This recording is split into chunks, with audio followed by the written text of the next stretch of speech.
Saudade. Vamos ficar em pé, minha gente, já vamos receber o pregador da noite.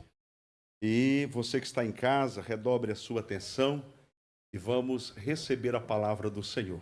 Quero convidar aqui o pastor Donifan da Fé.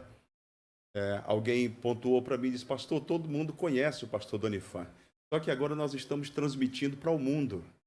Então eu tenho esse cuidado de apresentar quem vai cantar, quem vai pregar, para que as pessoas saibam quem é aquele pregador que pregou. Aí a pessoa sabe o nome e depois já vamos aprimorar e vamos colocar o nome também para quem está em casa poder acompanhar. Levante uma de suas mãos e diga: pastor Donifan, Deus seja com o irmão, Deus seja conosco. Obrigado, pastor. Graça e paz, igreja. A todos que estão ao nosso alcance através deste importante canal de comunicação, Deus abençoe a todos e que a bênção de Deus seja frutífera, cada vez produza mais na tua vida. Queridos, nós estamos ficando chique, né, pastor Marcos?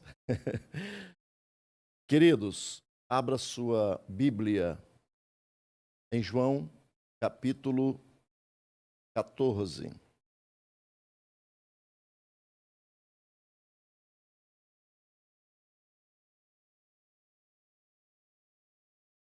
João 14.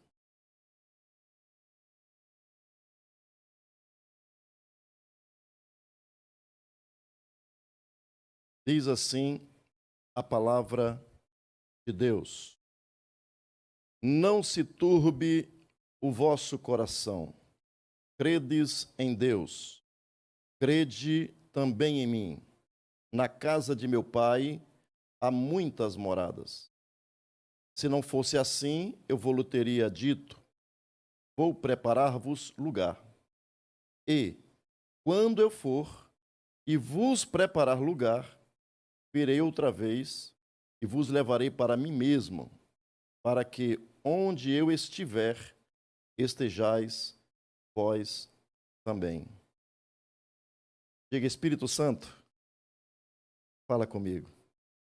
Por favor, se assente. Para a informação dos irmãos, nós, observando, lendo, estudando ao longo dos anos, eu tenho visto muita gente pregar e ensinar nesse texto e pregando sobre a volta de Jesus.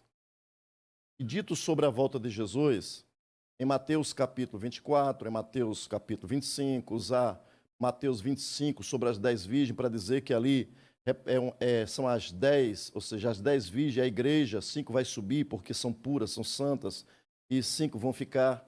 Porém, essa informação que eu vou dar para vocês, eu não estou falando sozinho, eu não estou falando nessa interpretação sozinho. Eu tenho muitas autoridades que pensam da mesma maneira e eu coaduno, concordo plenamente com eles. Veja, Mateus 24, 25 não fala sobre arrebatamento da igreja. Pasmem vocês, em todos os evangelhos não existe um versículo, fora este que eu li aqui para vocês, que dá uma ideia, que dá margem para se acreditar em arrebatamento.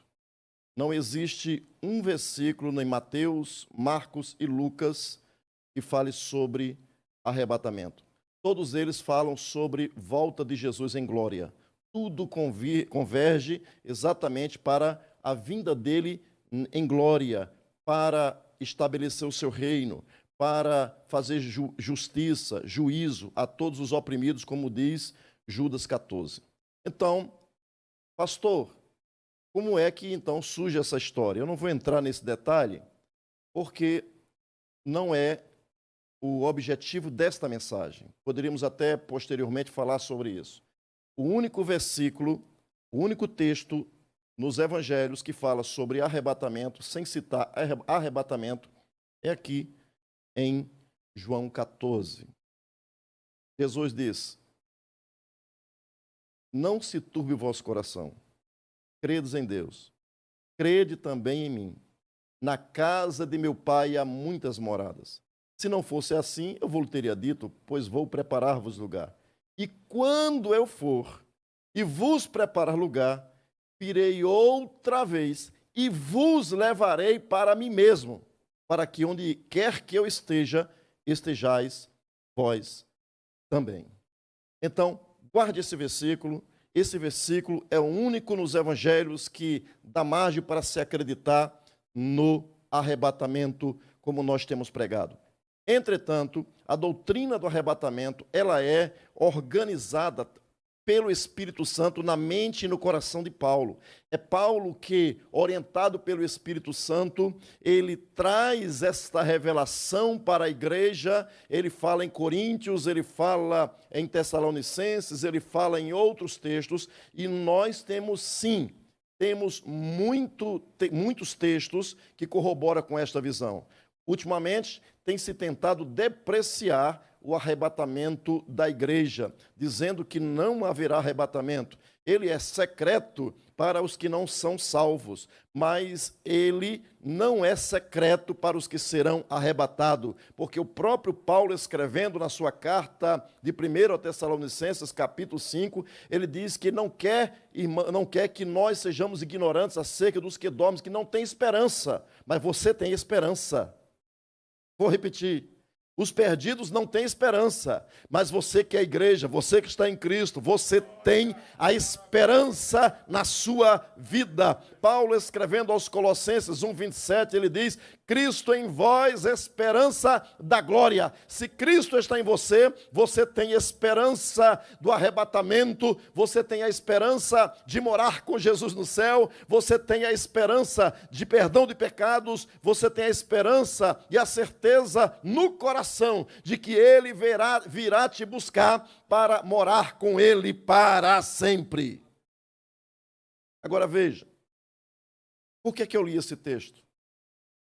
Para falar sobre arrebatamento? Não. Eu li esse texto simplesmente para transmitir uma palavra de consolo. O tema, talvez, dessa mensagem poderia ser palavra de consolo, palavras de consolo para os discípulos. Palavras de consolo para os discípulos. Jesus, no capítulo 13, nós temos uma sequência de coisas. Jesus, ele celebra a sua ceia, a Parasceve. E ele, depois daquele jantar, durante aquele jantar, ele diz: um de vós há de me trair. Depois que Jesus diz isso, os discípulos ficaram entristecidos. E como os discípulos ficaram entristecidos, eles estavam tristes por quê, pastor? Primeiro, estavam tristes por causa da sombria expectativa da partida de Jesus. Jesus estava se despedindo deles. Jesus estava dizendo que iria para o Pai. Jesus iria ser glorificado. E a glorificação passa pelo sofrimento. A glorificação passa por momentos difíceis, a glorificação passava pela traição, a glorificação passava pelo crucifrágio, a glorificação passava pela cruz do Calvário, onde ele seria morto, onde ele daria sua vida por cada um de nós. Então, lá na cruz do Calvário, Jesus derramou a sua vida, a sua alma na morte. Até a última gota de sangue Jesus deixou lá por nossa causa, para que pagasse o preço da nossa redenção. Ele não está pagando o preço para Satanás, como alguns pensam. Jesus, ele veio para pagar o preço da humanidade caída, mas para o próprio Deus. Por quê? O homem estava caído, todas as almas pertencem a Deus. A Bíblia deixa bem claro lá em Salmos 24, que do Senhor é a terra, a sua plenitude, os moradores, tudo que nela pertence a Deus. Então, tudo pertence a Deus. Mas quando o homem caiu, o homem ficou necessitado de uma reconciliação. O homem precisava se reconciliar com Deus. E porque o homem precisava se reconciliar com Deus, Deus manda seu filho para comprar, para pagar o preço exigido pela reconciliação. Feito isto, Jesus agora é o dono, é o resgatador, é ele que tem o direito, é ele que é o remidor, e agora ele é o dono. Assim como Deus resgatou através de Moisés lá do Egito o povo de Israel, e agora estabelece uma aliança e diz para o povo como deve ser aqueles que o serviriam naquela aliança e dá 613 mandamentos através de Moisés, assim também Jesus, como o outro. Jesus, como aquele que é semelhante a Moisés. Jesus, como libertador. Jesus, como resgatador. Ele estabelece uma aliança entre Deus e nós. Ele pagou o preço, ele é o mesités, é aquele que está no meio, é aquele que é o reconciliador, é aquele que é o apaziguador. Ele agora tem direito sobre mim e sobre você. E porque ele tem direito sobre nós, é ele que dá os termos da nova aliança. É ele que diz como devemos agir. É ele que é o modelo, porque ele deixou exemplo para que sigamos as suas pisadas. Agora veja, nós temos no capítulo 13, no versículo 27, uma palavra interessante. Jesus diz assim: agora a minha alma está perturbada, e que direi eu? Pai, salva-me desta hora, para isto vim a esta hora. Então os discípulos eles estão tristes por causa da partida de Jesus. Também estão envergonhados pela demonstração que deram de egoísmo, de orgulho. Eles queriam ser maior do que os outros. Jesus vai lá, lava os pés, mostra como é que deve ser o maior que seja o serviçal de todos. Perplexo também pela previsão de que um dentre eles iria trair, o que trairia o mestre. Então, nós observamos que outro negaria, e o próprio Pedro, o orgulhoso Pedro, naquele momento, foi quebrado, foi colocado no seu lugar para aprender e não se perder. E nós observamos ainda no texto que eles estavam oscilando na fé. Eles ficaram ali, provavelmente pensando, como é possível que alguém que está para ser traído seja o Messias? E, inclusive, há alguns pensadores que pensam que Judas o traiu para provocar Jesus ao agir como o Messias libertador, e como ele viu que Jesus não reivindicou a sua messianidade para libertar, então ele ficou muito angustiado e ele que teve remorso e por isso que foi se suicidar. Então, eles estavam ali preocupados, estavam ali oscilando, será que é mesmo Messias? E, no entanto, queridos, ao mesmo tempo, eles amam Jesus, o Mestre. Naqueles 3 anos e 6 meses, eles aprenderam a amar a Jesus. Eles descobriram uma pessoa fantástica, uma pessoa fabulosa, uma pessoa generosa, uma pessoa que ama, uma pessoa que se doa, uma pessoa diferente de tudo que eles viram. Eles esperam contra a própria esperança. E tudo isso é evidenciado pelas palavras: que seu coração não mais se turbe. Jesus, ele diz aqui, não se turbe, ou seja, vocês não precisam mais ficar turbados. Vocês não precisam mais ficar preocupados. Porque a palavra turbar, eu fui ver no Strong, que é mais prático de se observar, quer dizer, é a palavra grega tarasso. E a palavra grega tarasso significa agitar, sacudir algo pelo movimento de suas partes, para lá e para cá, causar uma comoção interna de alguém ou alguém, tirar sua paz de mente, perturbar sua tranquilidade, inquietar, tornar impaciente, turbar, preocupar, inquietar o espírito de alguém com medo e temor, tornar-se ansioso ou angustiado, causar perplexidade à mente de alguém ao sugerir escrúpulos ou dúvidas. Isso é a palavra significado da palavra turbar. Então Jesus, ele se inquietou no espírito. E aí eu pergunto para vocês, como é que alguém que está turbado consegue dizer para o outro, não se turbe, não fique inquieto? E veja que Jesus não está dizendo aqui, não fique triste, não é isso que Jesus está dizendo. Não é esse pensamento que Jesus tem na sua mente quando está falando com os discípulos. Jesus está dizendo, olha, não fique inquieto por causa da minha partida. Não fique inquieto porque vocês estão se sentindo oscilantes, vacilantes. Não fiquem tristes. Não, Jesus não está dizendo isso. Não se turbem. Não fiquem inquietos. Jesus está dizendo para eles que eles deveriam permanecer confiando em Deus. Jesus disse para eles que eles deveriam permanecer crendo em Jesus. Apesar dos problemas, ele estava dizendo, continue acreditando. Porque então Jesus, que estava com o coração aflito, com o coração inquieto por causa da sua partida, do momento, diz o texto, versículo 27, que Jesus estava perturbado, você estava inquieto por causa da hora dele que tinha chegado.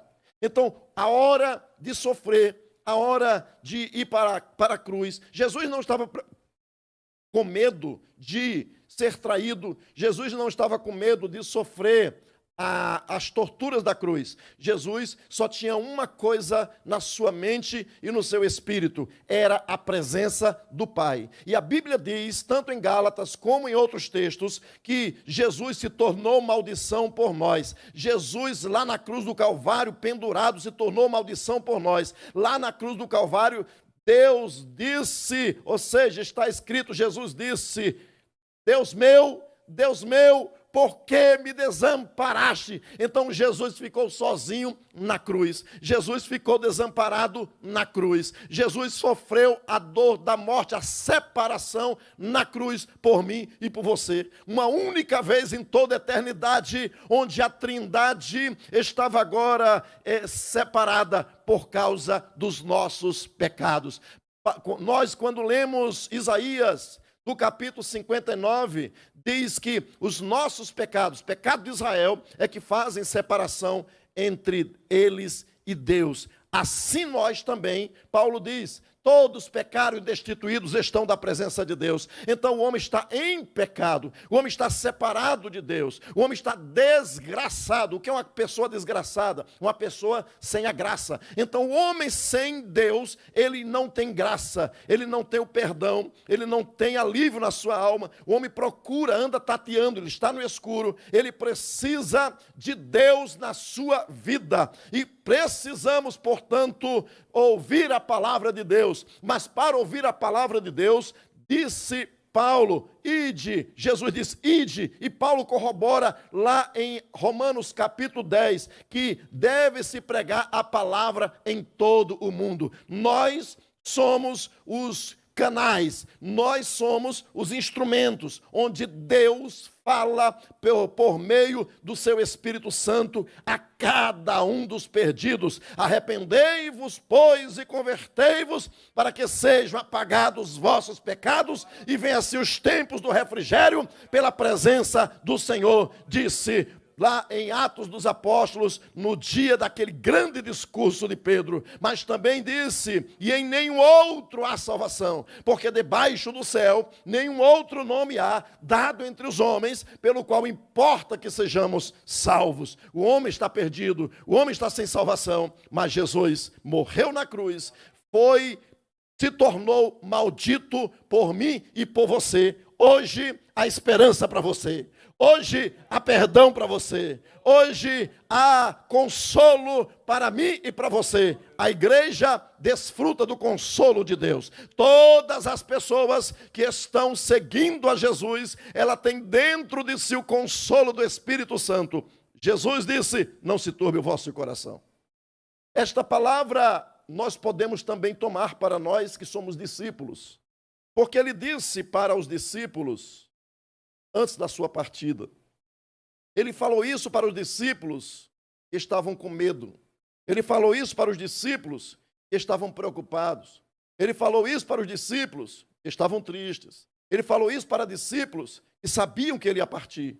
Mas Jesus disse: não se turbe o vosso coração.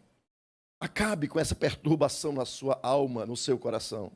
E vale salientar que aqui o coração é o eixo em torno do qual giram os sentimentos, a fé, os pensamentos, bem como a mola mestra das palavras e ações. Então Jesus está falando de dentro de nós, está falando para dentro dos discípulos, e como é evidente, irmãos, quando nós olhamos algumas passagens de João 16, versículo 6, versículo 22, e outros textos como os Mateus 12, 34, e Jesus disse também: no mundo tereis aflições, mas tende bom ânimo, eu venci o mundo.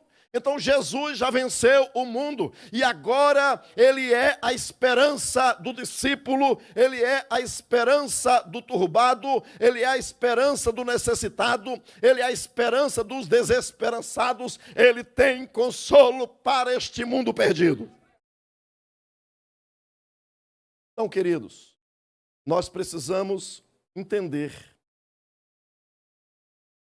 que Jesus, mesmo aflito, inquieto no coração, porque a hora do sofrimento ia chegar, a hora da separação estava chegando, a noite mais negra da vida de Jesus e da história estava chegando. E Jesus precisava consolar aqueles que estavam turbados. Quem sabe você chegou aqui hoje turbado, preocupado com as aflições que rondam essa pandemia. Não se turbe o vosso coração.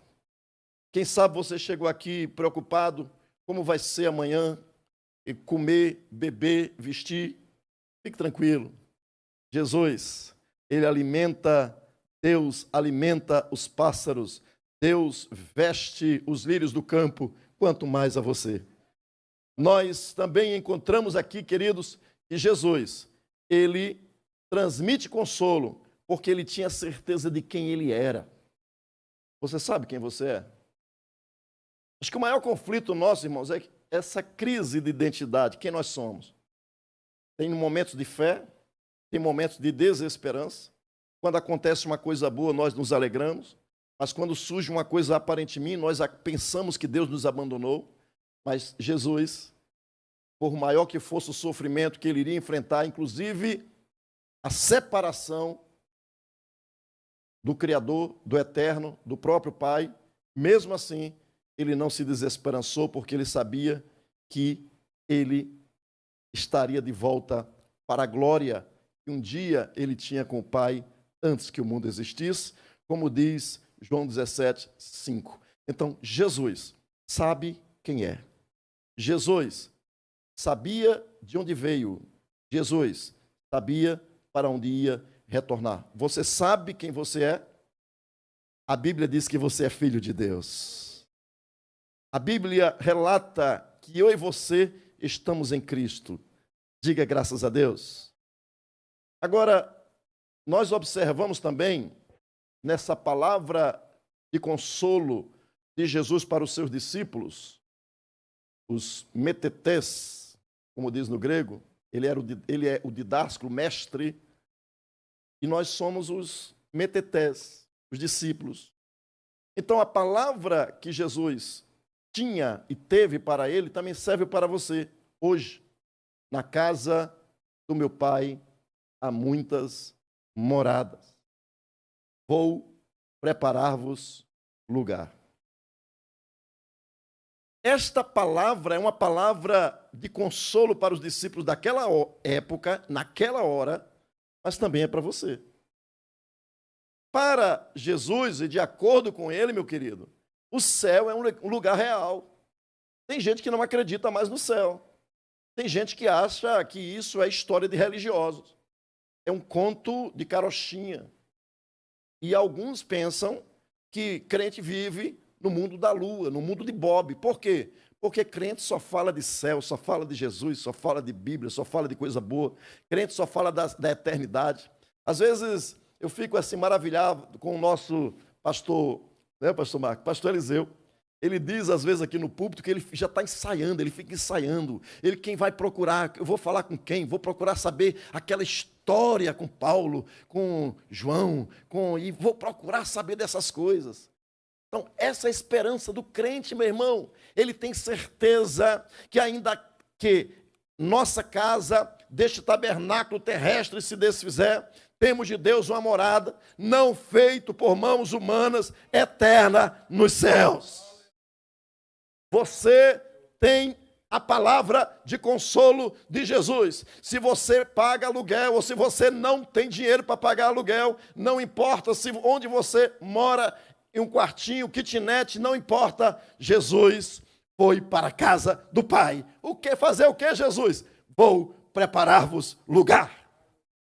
Jesus tem um lugar para você, meu irmão, que é discípulo dele. Se você é discípulo dele, você se tornou filho de Deus por adoção. Hoje, você tem o Espírito Santo morando dentro de você. Você pode clamar, Abba, Pai, meu Pai. Você pode clamar e adorar e dizer, eu tenho uma morada no céu. Aleluia. Glória a Deus. O céu não é uma fantasia de crente. O céu não é uma alegoria. O céu é um lugar real. Lá em 2 Pedro 1,11, está descrito sobre esse reino. É uma herança, 1 Pedro 1,4. É uma pátria e uma cidade, Hebreus 11,16. E também um lar, como aqui diz João 14, versículo 2. Na casa de meu pai há muitas moradas. Mansões, mansones, são casas, são coisas maravilhosas que Deus tem preparado para aqueles que o amam. Se você ama, diga, Deus tem um lugar para mim. Agora o termo, irmãos, pai, casa do pai, é usado 44 vezes em João, de 13 a 17. O Filho de Deus diz que o céu é a casa do Pai. Eu vou para a casa do Pai. E que bom quando nós temos uma casa de nosso Pai para nós voltarmos quando temos os nossos desejos de estar lá. Quando nós podemos, que coisa boa, visitar a casa do Pai. Se nós, humanamente falando, nós temos um Pai que tem uma casa, que nos recebe bem, que cuida de nós, que nos alimenta, que nos sustenta. Imagina Jesus dizendo para os discípulos, vou para o Pai, preparar-vos lugar. Por quê? Na casa de meu Pai há muitas moradas. Meu irmão, alegre o teu coração. Você tem um lugar para morar. Você não é um órfão sem pai, você não é um bastardo, você sabe quem você é filho de Deus. Se você é filho de Deus, tranquilize o seu coração. Não se turbe o vosso coração. Pastor Marcos, e o Covid-19, pastor, meu querido, não se turbe o vosso coração. Cumpra as orientações da saúde, Ministério de Saúde, cumpra as orientações, lave bastante suas mãos, faça o seu asseio. Quando chega em casa, faça tudo de novo, use máscara na rua, use luva se preciso, mas tem uma coisa, não se turbe o vosso coração. Quando tudo isso acabar e a minha vida se findar, tem um lar preparado para mim e para você. Mas também nós observamos no versículo 3, e quando eu for e vos preparar lugar, virei outra vez e vos levarei para mim mesmo, para que onde eu estiver, estejais vós também. Jesus está dizendo que voltará outra vez. O mundo tem perdido a esperança do homem Jesus, que também é Deus. Hoje no Facebook, uma pessoa perguntou lá, fez uma pergunta sobre Jesus, e eu coloquei assim, bem, nós podemos entender que o filho tem a natureza do pai. E num simples silogismo, nós também podemos chegar a essa conclusão. E aí eu pergunto aqui para vocês, me ajudem, eu já fiz isso aqui antes. Filho de gato é o quê? Cachorro? Me ajude. Quem está aqui dentro, por favor, me ajude. Filho de gato é o quê? Cachorro? É o quê? Gato. Filho de cachorro é o quê? Gato? É o quê? Filho de macaco é o quê? Filho de homem é o quê? E filho de Deus é o quê? Oh, aleluia! Vocês são inteligentes. Nós, num simples silogismo, podemos entender isso. Primeiro, se Jesus é filho de Deus, ele tem a natureza do Pai, é Deus. Se ele é filho de Deus, ele tem a mesma natureza, e se ele tem a mesma natureza, queridos, ele é Deus. Não precisa usar esse subordinacionismo. Isso só existe na nossa cabeça humana. Subordinacionismo, dizer que Jesus é inferior ao Pai. E quando, irmãos, antes de Jesus ser homem, ele é a palavra. Ele só conhece humanidade como nós a partir da encarnação. Aí é que Jesus assume, ele tabernaculou, assumiu um tabernáculo de carne, assumiu uma roupagem humana, e ele é semelhante a nós. Para quê? Para nos resgatar. Cumprindo esse propósito, ele mesmo vai entregar a criação ao Pai, e Deus será tudo em toda a sua criação. Está escrito lá em 1 Coríntios capítulo 15. Então, queridos, veja, esse homem Jesus, que é o cabeça da nova criação de Deus, ele subiu ao céu, ele está sentado à direita de Deus. E quando eu olho para o discurso de Estevão, Estevão está lá pregando, começaram a apedrejar Estevão, ele olha, arregala o céu com aquela visão, ele diz: eis que vejo os céus abertos, e o Filho do Homem à direita do Pai. Ele está no trono, ele foi glorificado, ele conhece todas as coisas, ele preenche todas as coisas, ele tem o domínio, ele está no trono, ele tem um cetro. Meu querido, ele vai voltar. Os homens estão tão envolvidos com coisas perenes, coisas terrenas, que estão esquecendo desta realidade. Nós havemos de prestar contas o que tivermos feito através do corpo, ou bem ou mal, disse Paulo em Coríntios 5,10. Então, nós havemos de prestar contas a Deus quando o Senhor Jesus voltar. Ele virá buscar os discípulos para levá-lo para onde? Para dentro do Pai. É isso que Jesus está querendo dizer. Eu vos levarei para mim mesmo. E ele vai nos apresentar o Pai. E a Bíblia diz que Deus nunca foi visto por homens. O Filho unigênito que habita no seio do Pai, este nos fez conhecer. Então, você não conhece o Pai na sua inteireza. Você conhece o Pai pela revelação. Quando você ora, você sabe que existe um Pai. E Jesus disse: vós orareis assim: Pai nosso que estás no céu, santificado seja o teu nome, venha o teu reino. Nós aqui hoje clamamos pelo reino dele, e até que esse reino se estabeleça, ele já está estabelecido no meu coração. Mas quando eu já tenho o reino estabelecido no meu coração, eu estou aguardando a volta do rei para nos buscar, mas também para galardoar os crentes. Paulo escreve sobre isso. E também em Apocalipse diz que o meu galardão está com ele, para dar a cada um segundo as suas obras. Mas também observamos no vós já sabeis, ou seja, vós já sabeis onde Jesus está. É a resposta de Jesus para Tomé. E conheceis o caminho. E no verso 5 temos essa primeira pergunta dos discípulos. E eles queriam a resposta. Eles queriam que Jesus mostre-nos o caminho. O homem é curioso. O homem não queria saber exatamente do mediador, ele queria saber já do ponto final. Mas Jesus disse: eu sou o caminho, a verdade e a vida. Ninguém vem ao Pai senão por mim. Jesus está usando exatamente uma figura que os discípulos já conheciam.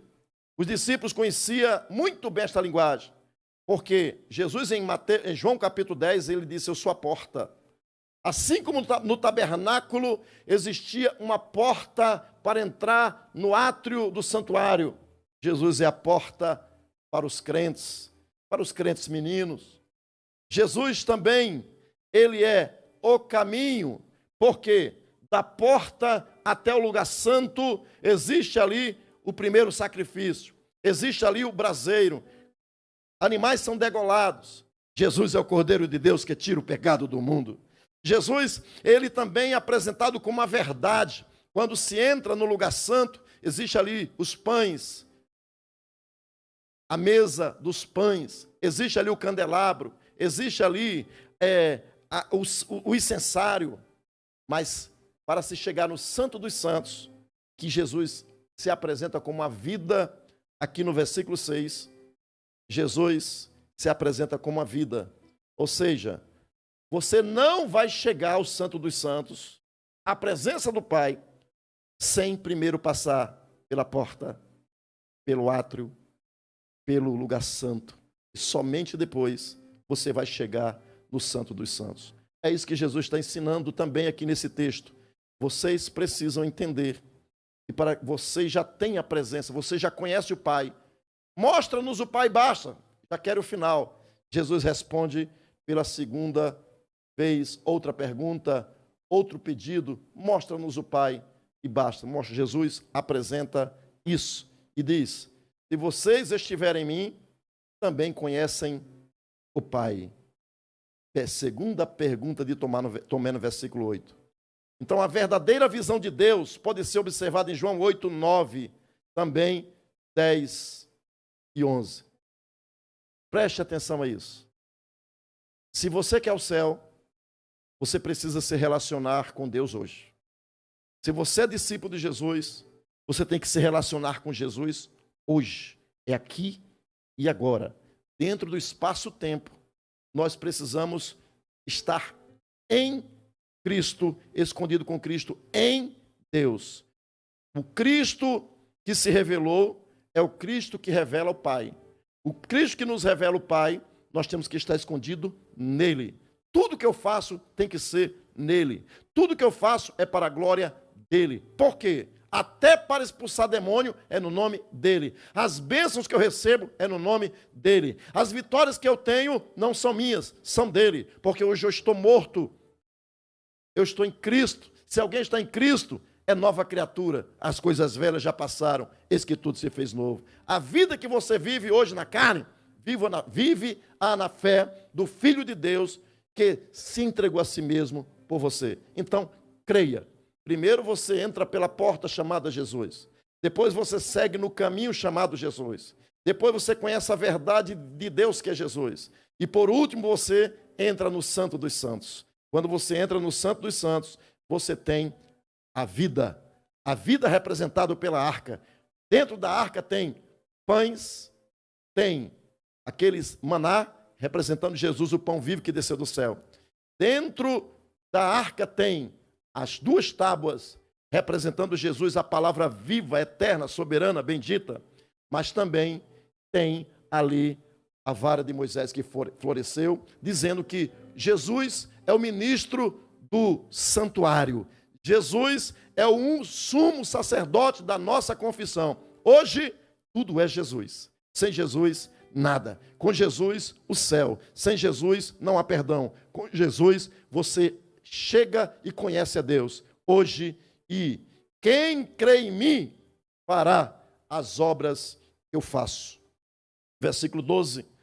Se você crê em Jesus, você é um crente de obras. Se você crê em Jesus, você faz obras não para a sua salvação, mas você pratica obras de Jesus, por Jesus e para a glória dele. Depois, terá respostas às orações que você fizer, como Jesus fala aqui no versículo 13 e 14.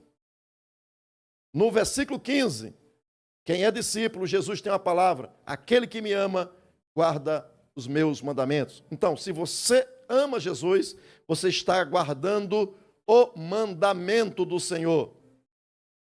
Nisto todos conhecerão que vocês são meus discípulos, se vos amardes uns aos outros. Agora, no versículo 16, eu concluo que terá o Espírito Santo. Jesus diz: não vos deixarei órfãos, voltarei para vós. Mas convém que eu vá, porque se eu não for, o Consolador não virá a vós. E eu rogarei ao Pai, e Ele vos dará o outro Consolador, para que fique convosco para sempre. O Espírito de verdade que o mundo não pode receber, porque não vê, nem o conhece. Mas vós o conheceis, porque habita convosco e estará em vós. Não vos deixarei órfãos. Pastor Marcos, eu já encerrei aqui a minha fala, porém, vou esclarecer um ponto aqui. Nas traduções que você tem, geralmente, no versículo 2 e 3, a maioria das traduções diz, no versículo 3, e se eu for? Tem isso na sua tradução? Se. É uma partícula de dúvida, se. E outras traduções diz quando, mas no final desse versículo diz, onde eu estou. Jesus, quando disse essas palavras, ele estava onde? Na terra. Certo? Jesus estava na terra. Mas Jesus está onde é hoje? Então veja, por isso que eu gosto do texto Receptos, porque traduz assim, e quando eu for, e vos preparar lugar. Então não é se eu for, é quando. Jesus sabe quem ele é e sabia que retornaria para o Pai. Ele nunca teve dúvida disso. Então Jesus não diria se, mas quando. E aqui, para que onde eu estou, não é onde eu estou, é onde eu estiver. Se isso aqui for desse jeito, então tem um monte de seita que está certa por aí. Fique de pé.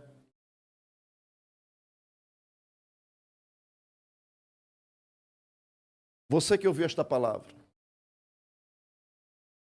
você que está aqui dentro, ou quem sabe você que está em casa, foi alcançado e o Espírito Santo falou com você. Você entendeu esta palavra. Você está precisando de consolo. Mas quem sabe há pessoas desesperadas interiormente, porque está faltando, está com vazio, e esse vazio é a ausência de Deus. Se você entende isso, e precisa de um Consolador, do Salvador, eu convido você para vir aqui à frente. Quem sabe você que está em casa, está tomando a sua decisão, neste momento você pode entrar em contato. Tem o telefone aí, pastor? Se tiver o telefone, coloca aí. Isso, coloque aí, por favor. Essa pessoa vai entrar em contato com você. Vai entrar aqui em contato com o Templo Central da Assembleia de Deus da Ilha do Governador. Você vai falar com o pastor Marcos Filho, e no 21 9987 5582. Você vai entrar em contato com esse telefone. Vai falar diretamente com um pastor. E esse pastor vai te orientar, vai orar por você, vai lhe trazer palavras de consolo, de orientações. Então faça isso. Entre em contato com a nossa igreja. Seja abençoado pela presença de Deus. Eu não convido ninguém para aceitar Jesus. Eu convido as pessoas para se renderem a Jesus. Você precisa entender, Jesus é o Rei, Jesus é o Senhor, Jesus é o soberano. Você é criatura, precisa se render a Ele, ao senhorio dEle. É Ele que pode te estender a mão e te salvar.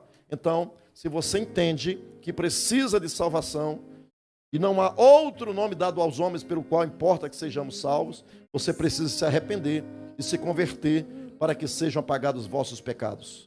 Onde está a primeira pessoa que precisa se render ao Senhor?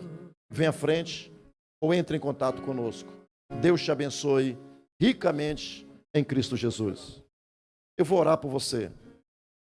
Querido Deus, oro a Ti agradecido por estes momentos tão abençoados. Este momento, Senhor, onde a Tua palavra foi transmitida, falada. Oro a Ti, Pai, também pelo meu irmão, por essa pessoa, Senhor, que está desconsolada, está aflita, passando por um momento difícil durante esta pandemia, nessa quarentena, está em casa, mas a Tua palavra o alcançou. A Tua palavra foi lá através da rede social. Senhor, que a Tua bênção iluminadora, Senhor, que ele tenha os olhos do entendimento aberto, que o coração seja quebrantado, que Tu encontres um coração rendido, um coração quebrantado, contrito, sensível a Ti, e que o Teu Espírito Santo tenha liberdade de agir nessa pessoa que está rendida, que ela tenha agora, Senhor, anseios por Ti, e se aliance contigo para ter uma vida crucificada, uma vida de adorador, uma vida de filho, uma vida de alguém que vai morar no céu. Que o Teu perdão seja completo, para a glória do nome de Jesus. Pai, eu oro a Ti por todos que estão ao alcance da minha voz. E que todos digam...